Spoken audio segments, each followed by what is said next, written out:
Alors, on est à la librairie Vincent, à la traditionnelle séance dédicace du samedi, avec Stanislas Bertrand, que vous connaissez tous et que vous aimez forcément. Et là, que vois-je? Être français, lettre à ma sœur. Je ne connais pas celui-là, je ne connais pas ce bouquin.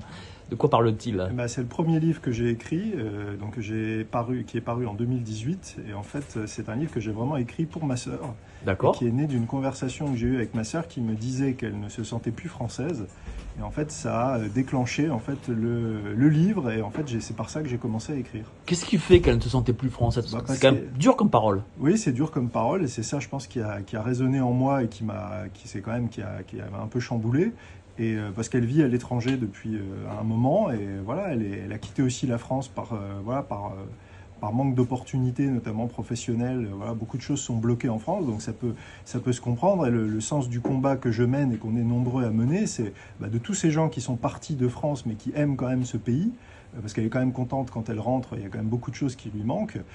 C'est de réussir justement à redonner en fait à toutes ces énergies qui ont quitté la France, de revenir et de refaire leur vie en France, de redévelopper leur ville, leur village, voilà, de participer à la société française. Mais avant de réussir à faire ça, il y a beaucoup de choses à débloquer, C'est sûr.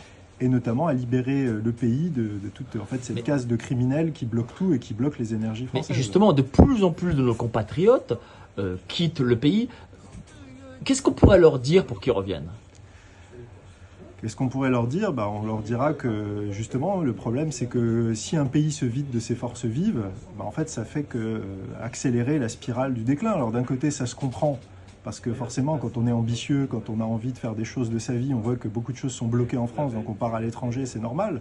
Mais le problème c'est que si tout le monde fait ça, en fait c'est ce qui arrive à certains pays, notamment africains ou à d'autres pays où il y a vraiment la fuite des cerveaux, et il faut une élite locale pour tenir le pays. Donc en fait la France, on a de la chance, parce qu'il y a encore beaucoup de gens très compétents qui tiennent encore le système.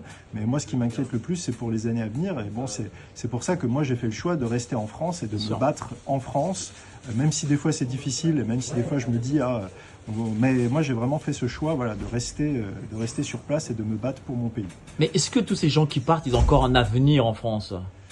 Je pense que ça pourrait être une chance, parce qu'il y a des gens qui ont été travailler à l'étranger, qui ont vu d'autres façons de faire, qui ont des réseaux, qui ont des contacts, et ça pourrait être une chance pour la France de faire revenir ces gens-là. On voit des fois ça arrive dans certains métiers, il y a des gens qui par exemple ont travaillé, je dis par exemple dans la restauration à New York, à Londres, et puis ils vont ouvrir un petit resto au fin fond de la France qui devient un restaurant étoilé, des choses comme ça. C'est des choses qui arrivent, qui veulent retrouver une qualité de vie, le terroir. Alors ça, c'est vrai que dans la gastronomie c'est plus facile parce qu'il y a les producteurs locaux, etc.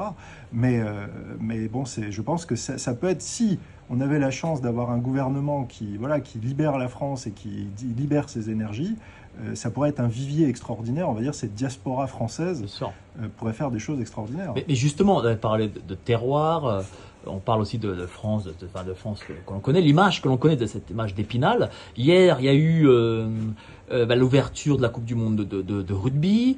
Il y a eu une cérémonie dont certains à gauche disent qu'elle était franchouillarde, qu'elle était la France, qu'elle représentait la France rance. En gros, cette France rance que pour le coup les étrangers aiment. Vous avez compris cette polémique ou pas? Je l'ai compris dans le sens où elle est habituelle, on va dire, chez une partie justement de la gauche, de ces gens en fait qui détestent tout ce qui est réellement français. Alors le problème, c'est que c'est une minorité, la plupart des Français aiment la France traditionnelle, mais le problème, c'est que ces gens-là ont un mégaphone qui leur est donné par les médias, par l'audiovisuel public, par le monde de l'édition, etc.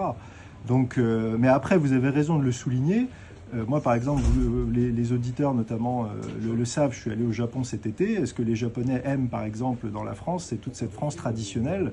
Et par exemple, ce qui est frappant, c'est que toutes les boutiques gastronomiques ou un peu haut de gamme ont des noms français.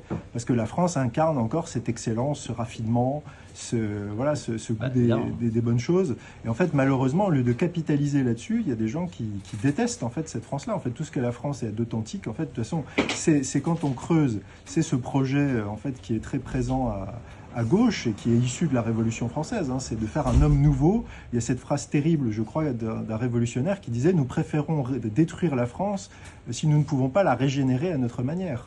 Donc en fait, ils n'aiment pas la France telle qu'elle est, ils n'aiment pas les Français, il faut les changer, il faut les rééduquer. En fait, il faut faire autre chose que la France. On a l'anti-France, quoi. Voilà, c'est ça, c'est l'anti-France. Écoutez, voilà, Essai, l'homme et la cité, volume 3, vous le connaissez. Le premier livre, Être français, être ma sœur, et La France retrouvée. Merci beaucoup, cher Stanislas Berton. Merci beaucoup, Mike, d'être passé me voir. Et puis je C'est un précise, plaisir. pour ceux qui ne connaîtraient pas mes livres, qu'on peut les lire dans n'importe quel ordre. Où est-ce qu'on peut les trouver? Alors, on peut les trouver en ligne. Il y a toute la liste sur mon site internet. On peut les trouver ici à la site internet librairie s'appelle stanislasberton.com. Donc, il y a une liste rubrique livres. Il y a tous les revendeurs de mes livres. Et à Paris, il y a la librairie Vincent, la librairie française et la Nouvelle Librairie. Merci beaucoup. Merci à vous, Mike.